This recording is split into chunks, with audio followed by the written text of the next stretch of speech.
আসসালামু আলাইকুম এভরিওয়ান, রান্নার ক্যানভাসে নতুন আরও একটি রেসিপিতে সবাইকে ওয়েলকাম করছি। শীতের সন্ধ্যাতে এরকম মুখরোচক নাস্তা খেতে কিন্তু কম বেশি আমরা সবাই পছন্দ করি।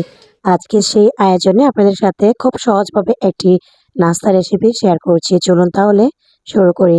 প্রথমে এখানে নিয়েছি একটা ফুলকপি, আর ফুলকপিগুলোকে আমি এরকম ছোট ছোট সাইজ করে কেটে নিয়েছি, মানে একটা ফুলকে আমি দুইটা খণ্ড করে কেটে নিয়েছি আর একটা বলের মধ্যে নিয়ে নিলাম। আর ফুলকপির ভেতরে কিন্তু পোকা থাকে, এটা আমরা কম বেশি সবাই জানি। এজন্য ফুলকপিগুলোকে একটু চেক করে ভালো করে কেটে নিতে হবে। আর এখন আমি এই ফুলকপির মধ্যে পানি দিয়ে তারপর সামান্য একটু লবণ দিয়ে ভিজিয়ে রেখেছিলাম।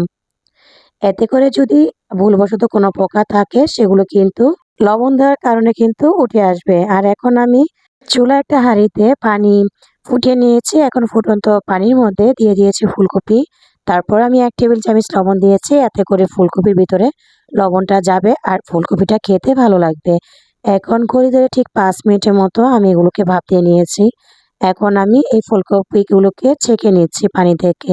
আর অবশ্যই ছেঁকে ঠান্ডা পানির মধ্যে সাথে সাথে দিয়ে রাখবেন। এতে করে ফুলকপিগুলো যদি বেশি সিদ্ধ হয়ে যায়, ওটা কিন্তু ঠান্ডা পানির কারণে একদম শক্ত হয়ে যাবে।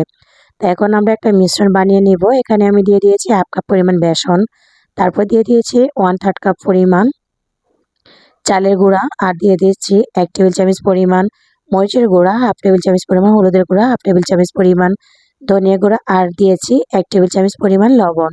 এখন সামান্য একটু পানি দিয়ে একটা ব্যাটার তৈরি করে নিব।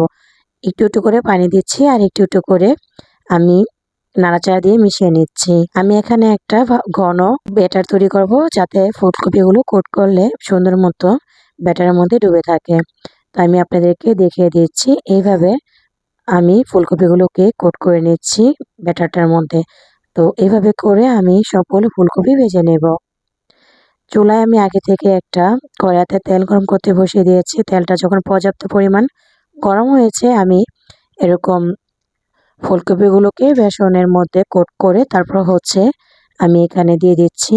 কারো কাছে যদি চালের গুঁড়া না থাকে, সেক্ষেত্রে কিন্তু আপনারা কর্নফ্লাওয়ার ইউজ করতে পারেন, বা কর্নফ্লাওয়ার ছাড়া চালের গুঁড়াতে কিন্তু একদম মচমচে এই ফুলকপির পকোড়াগুলো তৈরি করে নিতে পারেন। আমি মিডিয়াম টু লো আছে এই পকোড়াগুলোকে ভেজে নিয়েছি।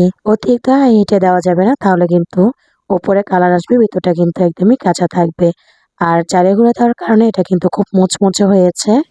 নিশ্চয়ই শব্দ শুনে বুঝতে পেরেছেন যে ফুলকপির পকোড়াগুলো কতটা মুচমুচে হয়েছে। আমি এটা ভেঙে শেয়ার করছি। এইভাবে করে খুব সহজেই আমি এই ফুলকপির পকোড়াগুলো তৈরি করে নিয়েছি।